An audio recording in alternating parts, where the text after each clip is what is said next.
My name is Mohammed Layiq Sediqi, the father of the Holophase model, and in this part of our journey, we continue exactly where we left off. In the first two parts of this episode, we did something unusual. We did not sell you a new cosmic story with shiny words. We did not ask you to believe in a new invisible substance. Instead, we slowly walked up to a very simple, very hard claim. Underneath everything we can measure, there is one continuous rhythmic order, the holophase, and everything else we talk about in physics is how we read and encode that rhythm. In part one, you met this idea gently. In part two, we stepped closer, and we saw how strange it really is. The holophase is not energy, not matter, not a field you can picture as fog or jelly or fabric. It is a pure ordering of rhythm. It is invisible in itself. We only ever touch its differences and derivatives, never the thing directly. Now, in part three, we must answer the most important question of all. How do you know this is not just a beautiful fantasy? Because let us be honest, physics has seen many clever ideas. Some are elegant, poetic, even mathematically impressive. But a model that cannot be killed by experiment is not physics, it is a story.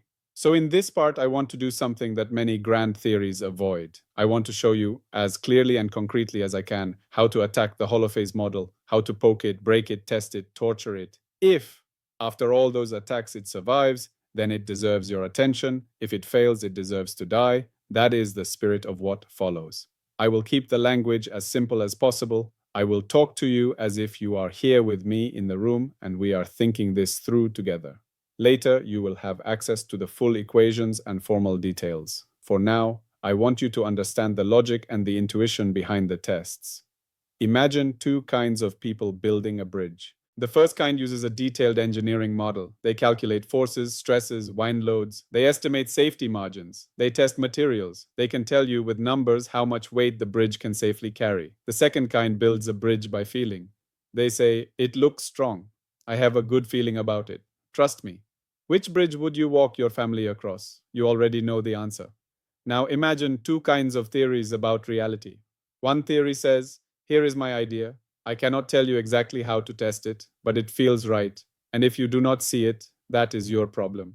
The other theory says, "Here is my idea. Here are the experiments that would show it wrong. Here are the numbers where it must fail if it is not real." Which theory should we take seriously? The holophase model belongs deliberately to the second kind. From the beginning, I have tried to build it as if it were an engineering project for reality itself. Not a poem about the cosmos, but a measurement-first structure that stands or falls on clear tests. So let us walk through how that works. First, a quick reminder of where we stand.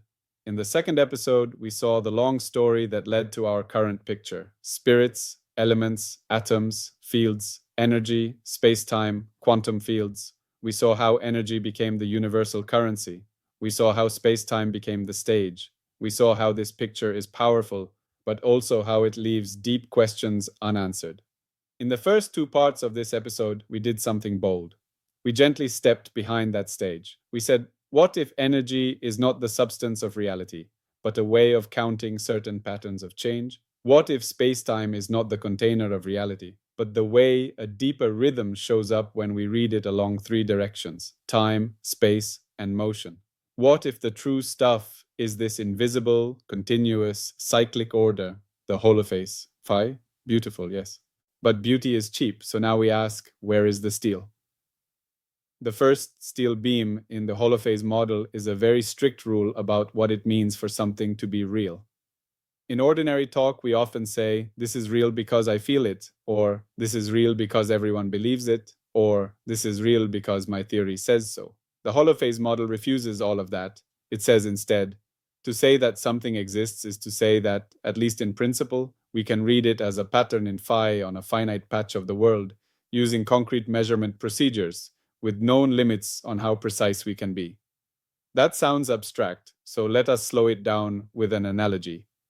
Think of a city at night seen from an airplane. You look down and you see clusters of light. You infer where the roads are, where the neighborhoods are, where the river bends, but you never see the entire city in one snapshot. You see pieces. From those pieces, you reconstruct a picture. Now imagine that phi is the invisible city itself. Our experiments are little windows looking down from the plane.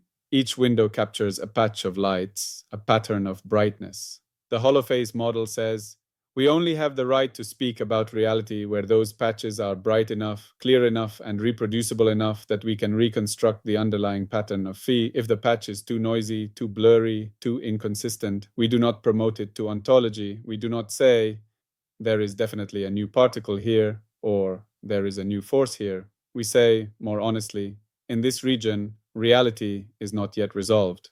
We do not know. That is the first piece of falsifiability. We tie the very word exist to what can be reconstructed from data, not to what we wish to be true. This already rules out a lot of speculation. If someone proposes a new entity but cannot show a path from actual measurements to a pattern in phi that would represent it, then in our framework, that entity has not earned the right to be called real. It is, at best, a story waiting for an experiment. The second steel beam is agreement. Think of two photographers standing side by side, taking a picture of the same landscape with different cameras and lenses. If they process their photos honestly and independently, and yet the two pictures disagree wildly, one shows a mountain where the other shows an empty field, then you know something is wrong. Either one camera is broken, or someone is cheating, or you are not actually looking at the same scene. In the Holophase program, we do a similar thing with measurements. We do not allow ourselves to trust a picture of phi that comes from just one method. We insist on at least two independent ways of reconstructing the underlying pattern. In optics, for example, there are two major ways of reading phase information. One uses how intensity changes along the direction of propagation. The other uses interference patterns from holography. These two ways have very different mathematical flavors, different sources of error, different noise sensitivities. In our language, they are two independent pipelines from raw detector data to estimates of phi. If the Holophase model is to be taken seriously, these pipelines must, when fed the same experimental situation, agree within clearly calculable error bars. If they do not, we do not adjust reality to fit our expectations. We say, this reconstruction is not trustworthy. We either improve the experiment or accept that here we cannot yet claim to have resolved phi. And here is the falsifiability. If, after careful work, independent methods consistently disagree in a way that cannot be explained by known errors or noise, then the Holophase model itself is under threat, because we are not just testing the instruments, we are testing the idea that there is one underlying phi that both methods are trying to read. If no single phi can make sense of all honest reconstructions, then maybe there is no such underlying object. That would be a serious, clear way to wound the theory. To make this very concrete, imagine a simple lab. On one table, you have an interferometer creating delicate fringes of light. On another table, you have a different setup that measures how the intensity of light changes as it moves through space. Both experiments are probing the same beam, the same physical situation. If the Holophase picture is right, both tables are just two different ways of listening to the same underlying rhythm. Now, suppose that no matter how carefully you align, calibrate, and analyze, the phase pattern reconstructed from the fringes and the phase pattern reconstructed from the intensity gradient simply cannot be made to match. Not within errors, not with better models, not with more data. At that point, you are not just dealing with engineering headaches. You are facing a potential falsification of the claim that there is a single phi behind these observations. The third steel beam is precision.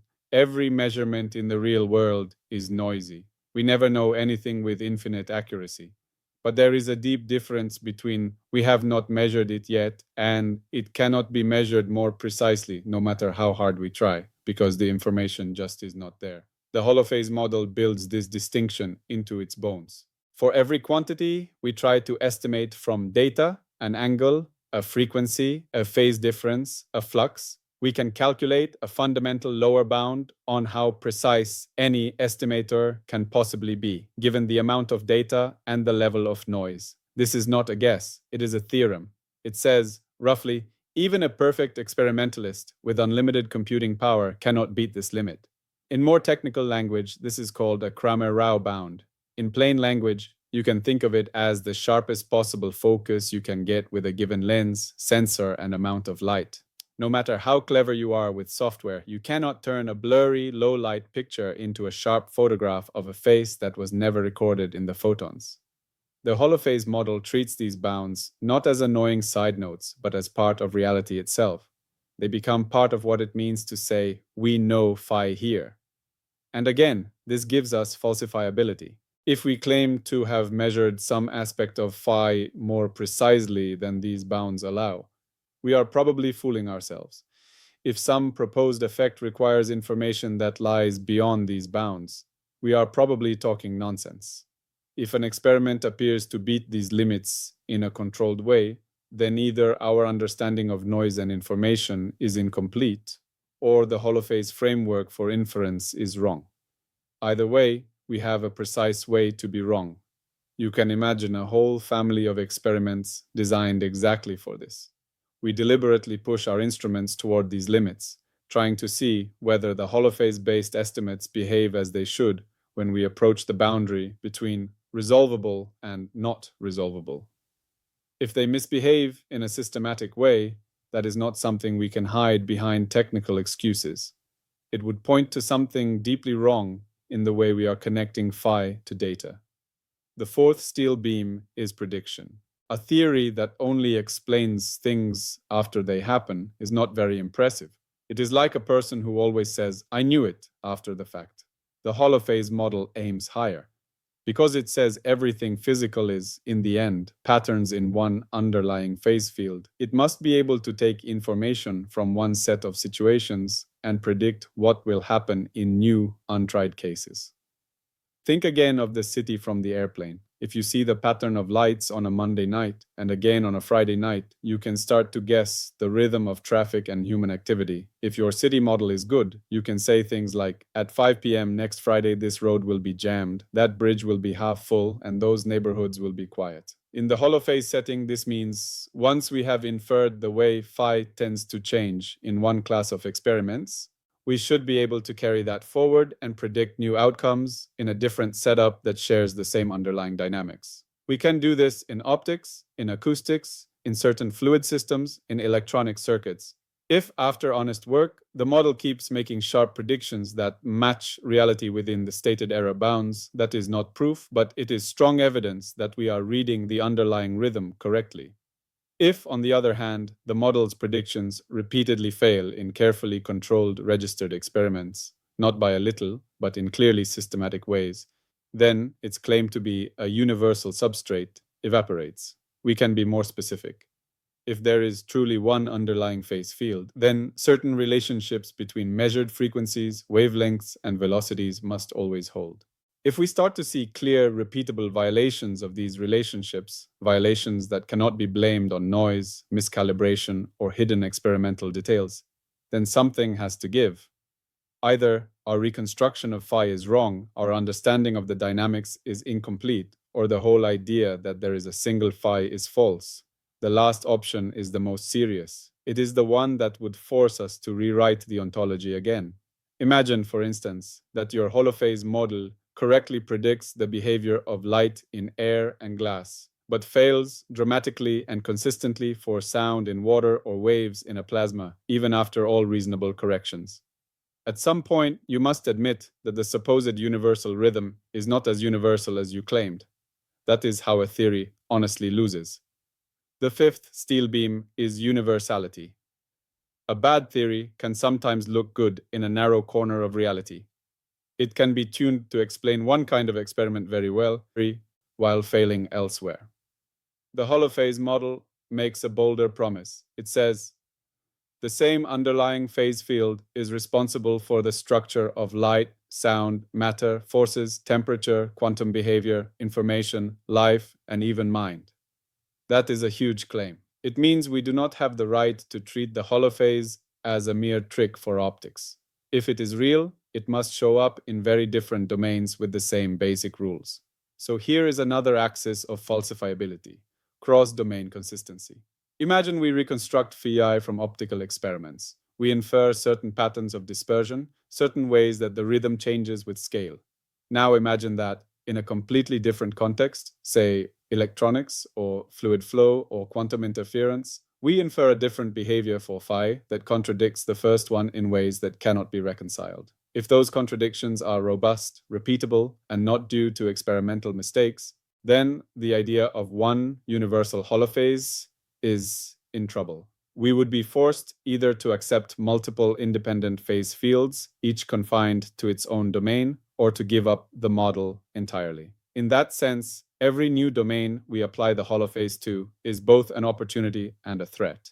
It is an opportunity to show that very different phenomena, like light and sound or temperature and probability, are just different expressions of the same rhythm. It is a threat because any deep mismatch there is a possible kill shot. Concrete examples of this kind of test already exist in principle. You can compare the way phase behaves in light waves inside a fiber, with the way it behaves in vibrations of a crystal, with the way it behaves in quantum interference experiments with electrons. If the holophase reading is honest, you should be able to write all three in the same language, with the same underlying rules about how phase, frequency, and motion are related. If you cannot do that without contradictions, then universal phi has failed its exam. Now I want to speak very directly to you. I know that some of what I am describing sounds abstract. Pipelines, bounds, domains, dispersion. So let me pull all of this into a single intuitive picture. Imagine you buy a very ambitious map of the world. The mapmaker tells you, this map is special. It is not just for roads or rivers or borders. It encodes everything. Climate, traffic, languages, internet cables, animal migrations, ocean currents, airplane routes, even patterns of thought. You would be impressed, but also suspicious. So you begin to test the map. You check simple things. Are the distances between cities roughly right? Are the coastlines in the right place? Then you check more subtle things. Do the predicted shipping routes line up with real shipping data? Do the climate zones match satellite observations? Do the flight times implied by the map match what airlines actually do?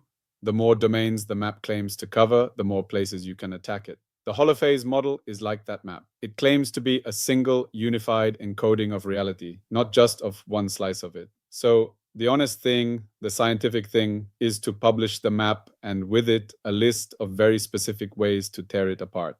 That is exactly what I intend for the holophase program.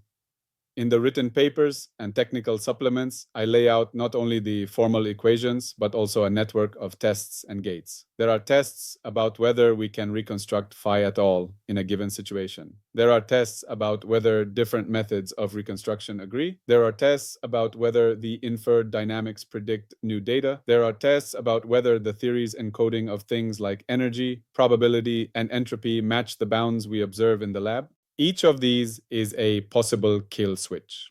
This is not a weakness of the model, it is its backbone, because any theory that can explain anything can never be wrong, and a theory that can never be wrong is useless.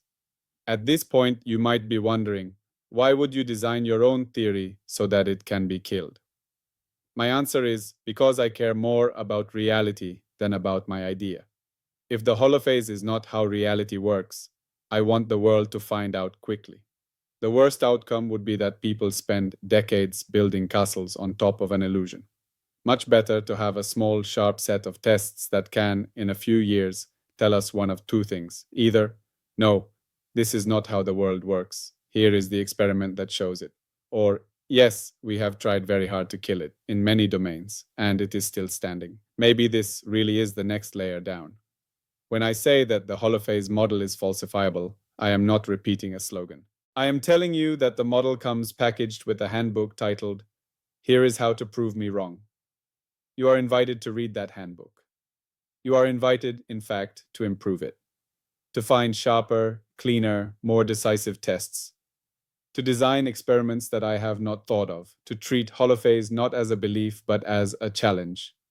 There is one more aspect of falsifiability that is subtle but crucial. Remember that the holophase itself is invisible. We never see phi directly. We only see the footprints of its differences and derivatives. This means that every time we see something in the lab, we are really seeing a shadow, an interference pattern, a click in a detector, a voltage spike, a heat flow. From those shadows, we reconstruct an underlying pattern of phase. In that sense, holophase physics is always a little like forensic work. You arrive at the scene after the fact. You look at the traces, the broken glass, the footprints, the fingerprints, and you infer what must have happened. A good forensic model will give you a clean, simple story that makes sense of all the traces at once.